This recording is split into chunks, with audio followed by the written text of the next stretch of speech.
샬롬, 주님의 평화가 늘 함께 하시기를 기원합니다. 오늘 함께 은혜 나누실 말씀의 제목은 주와 그의 교회의 영광 가득히입니다. 본문의 말씀은 누가복음 11장 29절에서 30절 제가 봉독해 드리겠습니다. 무리가 모였을 때에 예수께서 말씀하시되 이 세대는 악한 세대라 표적을 구하되 요나의 표적밖에는 보일 표적이 없나니 요나가 니느웨 사람들에게 표적이 됨과 같이 인자도 이 세대에 그러하리라. 아멘.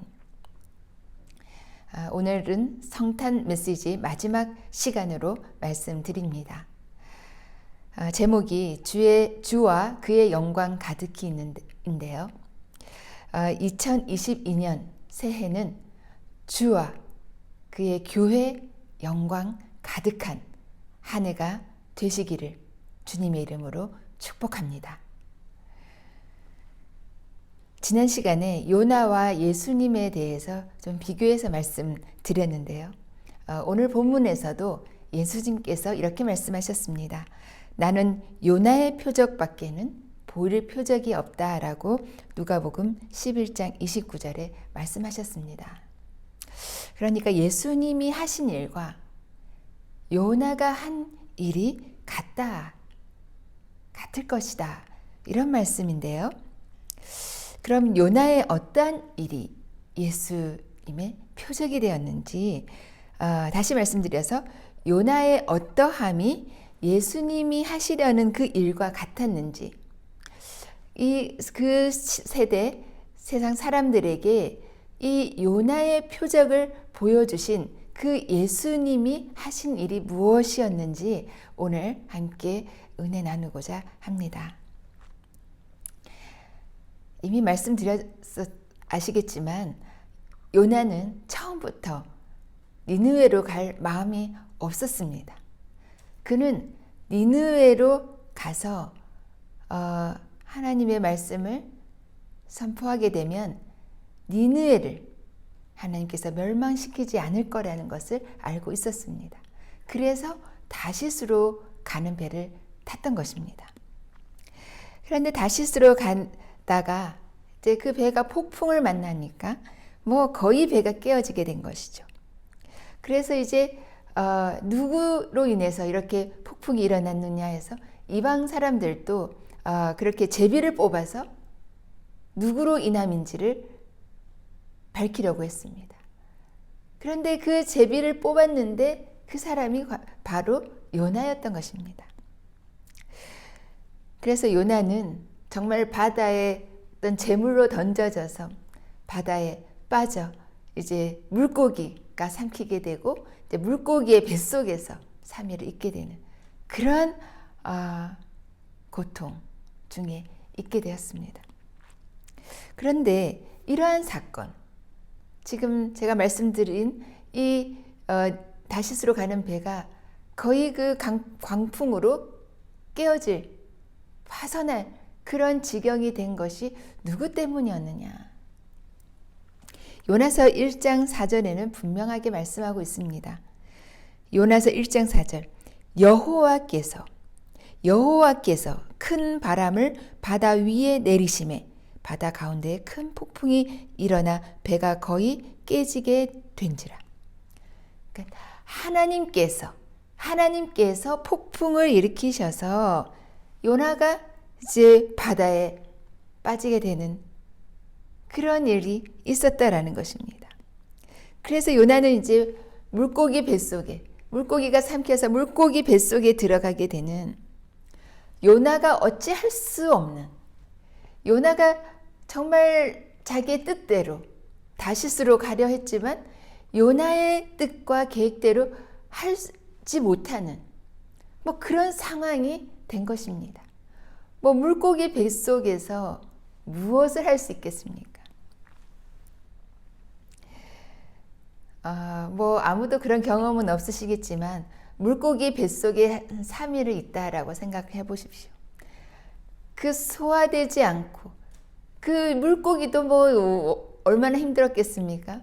그러나 그 뱃속에 있는 그 요나, 정말 그 죽음 앞에서 정말 어찌할 수 없는, 자기 힘으로 어떻게 할 수 없는 그런 지경이 되었는데 과연 하나님 뜻대로 하지 않을 자가 누가 있겠습니까? 그래서 이제 물고기가 토해내서 요나는 니느웨로 가게 되죠. 그러니까 하나님의 말씀대로 하나님이 하라고 한 그 말씀을 전하지 않을 수 없는 그런 상황이 되었더라라는 것입니다. 그래서 그 니느웨를 하룻길 다니면서 40일 후에 망하리라 라는 이 하나님의 메시지를 전하게 됩니다. 요나서 3장 4절, 요나가 그 성읍에 들어가서 하루 동안 다니며 외쳐 이르되 40일이 지나면 니느웨가 무너지리라 하였더니. 그러니까 요나로서는 요나 자의에 의하지 않은, 요나의 뜻이 아닌 하나님의 계획과 뜻에 의해서 그냥 억지 순종을 하였던 것입니다.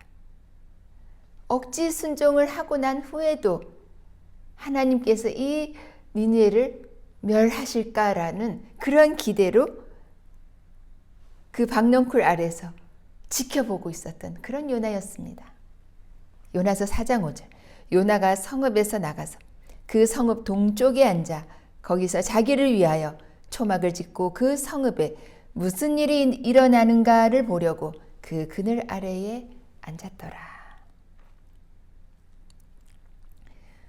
참, 이 요나를 보면 성경 인물 중에 어떤 사람과 유사합니까? 탕자의 비유에 나오는 큰아들과 같지 않습니까? 둘째 아들이 허랑방탕하여 창녀들과 그 아버지에게 받은 그 분기 다 탕진하고 이제 아버지 집으로 왔는데 그 아버지는 그 아들이 온 것으로 너무나 기뻐서 송아지를 잡고 새 옷, 새 신 신기며 정말 그 풍류를 누리며 정말 그 동네 사람들을 모아놓고 잔치를 벌이고 있는 그러한 광경을 그 형이 보았을 때 그 형의 마음이 어떠했을까라는 것입니다. 저렇게 죄짓고 돌아온 동생이, 저렇게 허랑방탕 다 아버지 재산 다 탕진하고 돌아온 그 동생이 돌아왔는데 그 아들을, 그 동생을 사랑하시는 그 아버지의 모습을 보았을 때 이 큰아들은 속에서 정말 분노가 일었다라는 것입니다. 성이 났다라는 것입니다. 이러한 이 큰 아들과 지금 요나가 저 니느웨는 멸망해야 하는데 하나님께서 구원하시려는 그 뜻을 알고 지금 그 요나가 그 뜻을 거역하려고 했던 그 마음이 같지 않았겠습니까? 아버지의 명을 한 번도 거역함이 없었던 이 큰아들은 아버지의 이런 처사가 불만이었을 것입니다. 이 요나도 하나님께서 그렇게 하시려는 계획이 불만스러워서 하나님 뜻대로 하지 않으려고 했으나 그가 어찌할 수 없이 하나님 뜻대로 할 수밖에 없는 그런 상황이 되어서 니느웨에 정말 하나님의 메시지를 선포하게 되고 니느웨는 굵은 베옷을 입고 금식하면서 회개하여 하나님께 돌이켰던 그러므로 말미암아 하나님께서 그 멸망하시려는 뜻을 돌이키고 구원을 베푸셨던 그러한 상황. 참 큰아들과 둘째 아들 그 비유와 같다라고 하겠습니다.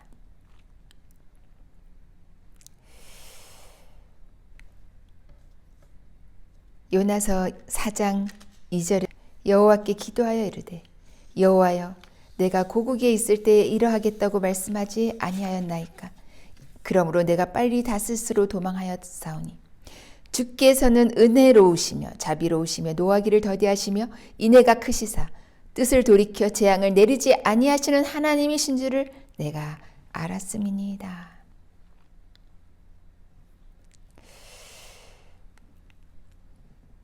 이 요나는 누가복음 15장 11절에서 32절에 나타난 그 당자의 비유에 나타난 그 큰아들과 다름이 없었다라는 것입니다.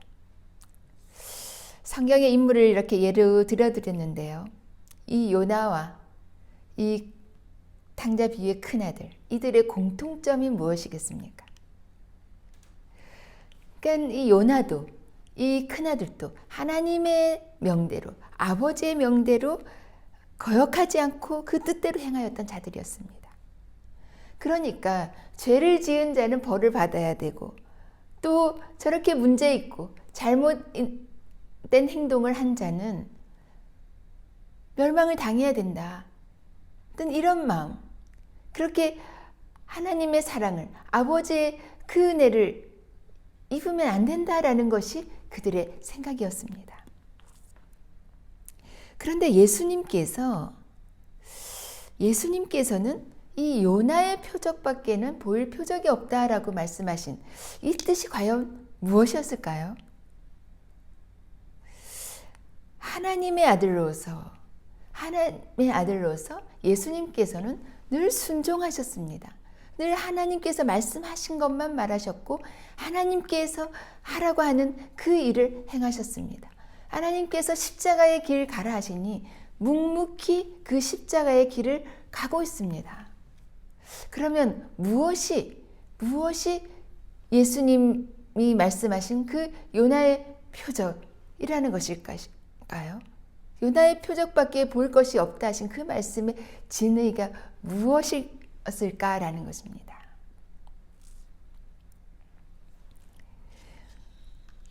요나가 어떠했기에 예수님도 이 세대에, 이 세상 사람들에게 나는 이렇게 할 것이다, 요나처럼 할 것이다 라고 말씀하셨느냐라는 것입니다.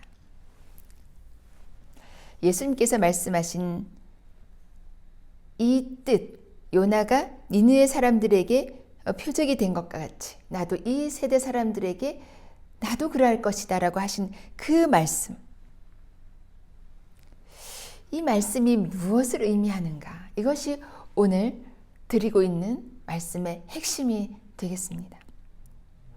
오늘 말씀을 통해서 예수님께서 하시려는 그 말씀의 뜻은 바로 요나를 통해서 하나님께서 어떠한 메시지를 주고자 하셨느냐?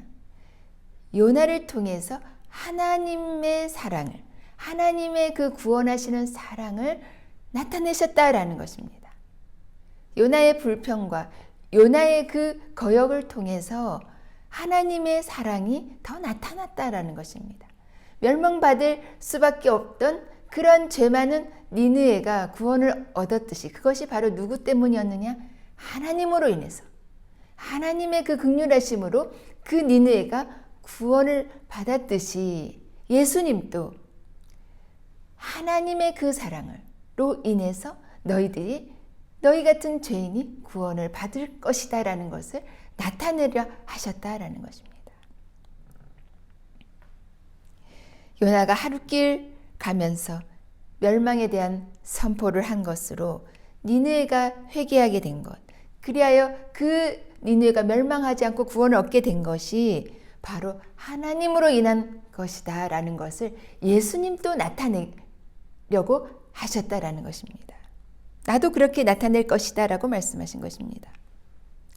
그러니까 요나를 통해서 결과적으로 무엇이 강조되었습니까? 하나님의 사랑, 하나님의 긍휼하심이 강조되었다라는 것인데요. 예수님께서도 그러했듯이 나를 통해서 하나님의 사랑을 나타낼 것이다, 하나님의 구원하심을, 하나님의 긍휼하심을 나타낼 것이다 라는 말씀인데요.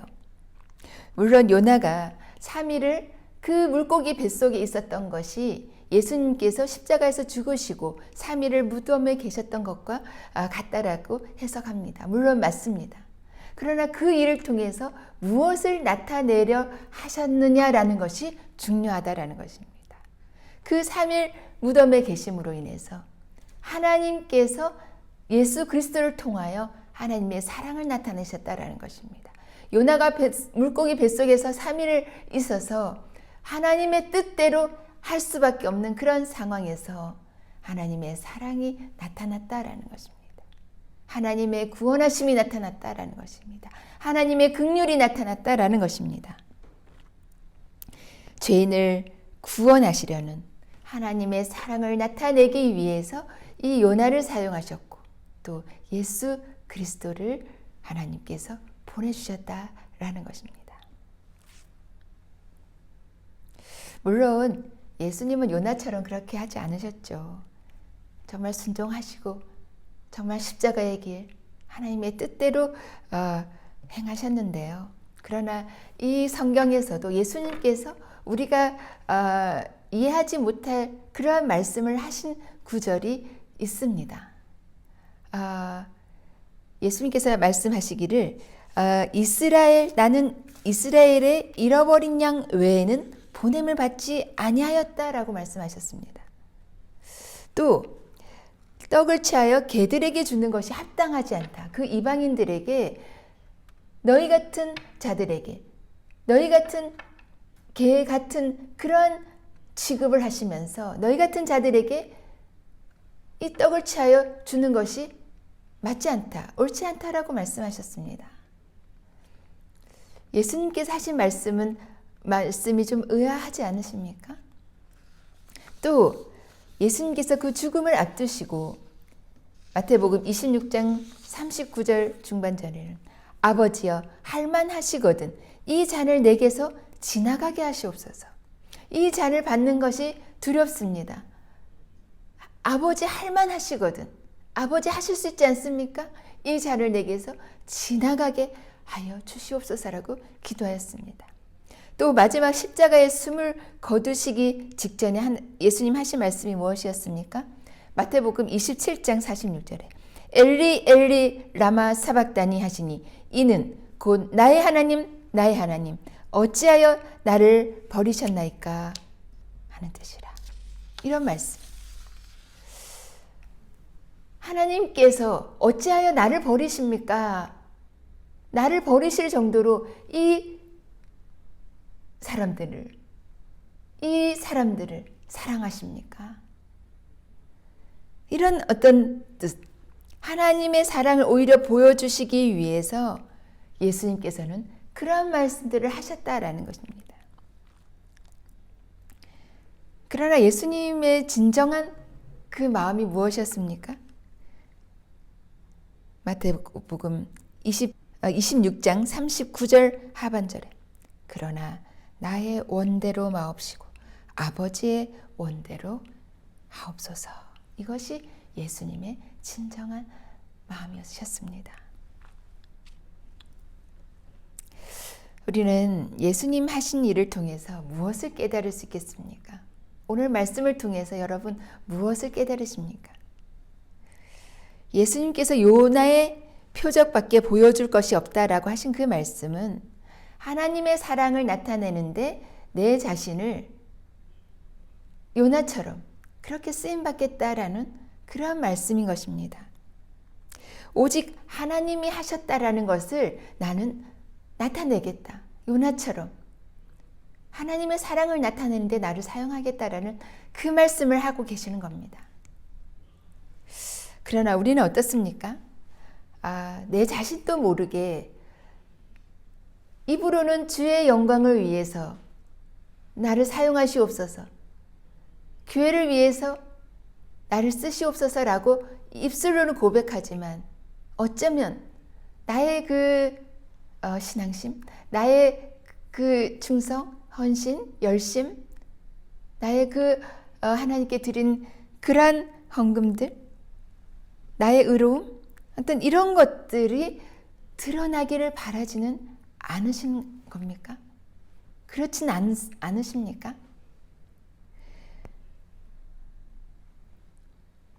내 주장을 요나처럼 합리적으로, 이성적으로 그런 계량화해서 나는 이렇게 하였는데 저들은 저렇게 죄를 짓고 있으니 멸망당해야 하는 것이 마땅하지 않습니까? 라는 그러한 그 요나의 마음이 혹 있지는 않은가라는 것입니다. 저들은 멸망당해야 한다고, 저들은 용서할 수 없다고 그렇게 주장하는 요나와 우리가 같지 않습니까? 죄를 짓거나 잘못하는 타인에 대해서 비난하고 벌을 받아야 하고 멸망해야 마땅할 그러한 사람들로 우리가 판단하고 있지 않은가라는 것입니다. 그러나 예수님은 어떻게 하셨습니까? 예수님이 행하신 그러한 이적들, 하신 말씀들을 보고 사람들은 예수님을 칭송했습니다. 예수님을 높였습니다. 누가복음 11장 27절에 당신을 뵌 태와 당신을 먹인 젖이 복이 있나이다. 그러니까 지금 예수님을 높이고 있고 예수님을 낳은, 예수님의 젖을 먹인 그 마리아를 높이고 있습니다. 그러나 예수님께서 어떻게 말씀하셨습니까? 28절에 오히려 하나님의 말씀을 듣고 하나님의 말씀을 지키는 자가 복이 있도다 라고 말씀하셨습니다. 너희들은 나를 높이고 나를 낳은 마리아를 칭송하고 있지만 너희들이 오히려 해야 할 것은 하나님의 말씀을 듣고 하나님의 말씀을 지키는 것, 그것이 너희들에게 필요한 것이다. 그 일을 위해서 내가 왔다라는 말씀을 하고 계시는 겁니다. 예수님께서는 하나님의 사랑, 하나님의 그 계획과 구원하시려는 그 뜻을 이루어드리기 위해서 이 땅에 오셨습니다. 그리고 자신의 뜻보다 하나님의 뜻을 우선하셨고 하나님을 나타내셨던 것을 우리가 알 수가 있는데요. 오늘 말씀의 제목이 주와 그의 교회의 영광 가득히입니다. 우리가 곧 2022년 새해를 맞게 되는데요. 우리가 이 새해에 어떻게 살아야 할 것인지 오늘 말씀을 통해서 우리에게 들려주신다라고 생각합니다. 하나님과 그의 영광만이 가득해야 합니다. 하나님과 하나님의 교회의 영광이 가득해야 합니다. 하나님께서 그렇게 하시기를 오늘 말씀하고 계시는 것입니다. 하나님의 교회가 무엇입니까? 예수 그리스도를 머리로 한 그 지체들이 모인 하나님 나라 아니겠습니까? 그 하나님 나라의 영광을 위해서 우리가 어떻게 살아드려야 하는지를 오늘 말씀을 통해서 지금 들려드리고 있는 것입니다. 그의 영광을 위해서 우리는 요나처럼 우리의 생각이 있고 우리의 계획이 있고 우리의 어떤 헌신이 있다 할지라도 우리는 아버지의 명을 거역함이 없었던 자라고 우리가 자신 있게 말할 수 있다 할지라도 우리는 죄인들, 정말 그 죄악에서 신음한 그러한 사람들을 위해서 내 자신의 생각은 내려놓고 나는 작아지고 나는 없어질지라도 오직 주님만이 영광 받으시옵소서. 오직 주의 교회만이 영광 받으시옵소서. 아멘. 기도드리겠습니다. 사랑과 긍휼에 풍성하신 하나님, 오늘 말씀을 통해서 예수님께서 왜 나는 요나의 표적밖에는 보일 표적이 없다라고 말씀하셨는지 깨달았습니다. 요나처럼 나의 생각, 나의 계획 모든 것 다 내려놓고 주와 그의 교회의 영광을 위해 살아가는 저희 모두 되게 하여 주시옵소서. 2022년 새해는 주와 그의 영광만이 가득하시옵소서. 예수 그리스도의 이름으로 간절히 기도드립니다. 아멘.